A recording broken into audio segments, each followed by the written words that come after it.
আসসালামু আলাইকুম। বাসায় মসুরের ডাল ছিল, তাই ডাল দিয়ে আমরা কুরকুরে তৈরি করে ফেলছি। তো কুরকুরে বানাইতে কি কি করছি চলুন দেখাই।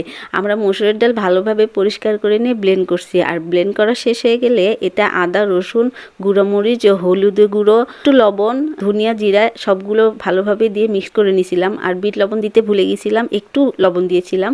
আর পলিব্যাগে ঢেলে করতে চাইছিলাম, কিন্তু পলিব্যাগে ছিঁড়ে যাচ্ছিল, তাই আমরা মোটা আটার প্যাকেট ইউজ করছি, এতে সুবিধা হবে তাই। আর কেচিতে এক কোনা চিকন করে ছোট্ট করে কেটে নিয়েছিলাম। তো তেল গরম হয়ে যাবার পরে আমরা প্যাকেটটাতে হালকা হালকা করে চাপ দিচ্ছিলাম, আর এই তো মিশ্রণটা একটু একটু করে পড়ছিল, আর গরম তেলে একবারে কুরকুরে রেডি হয়ে যাচ্ছিল। তো অনেকটা টাইম লাগতেছিল, তারপর আমরা করতেছিলাম আর রান্না করছিলাম আর খাচ্ছিলাম। আর এই তো আমাদের শেফ রান্না করছে।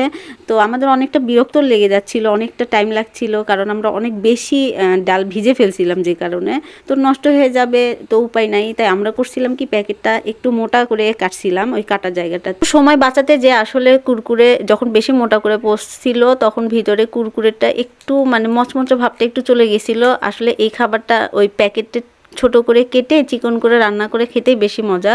তারপরও আসলে অনেক মজা হয়েছিল।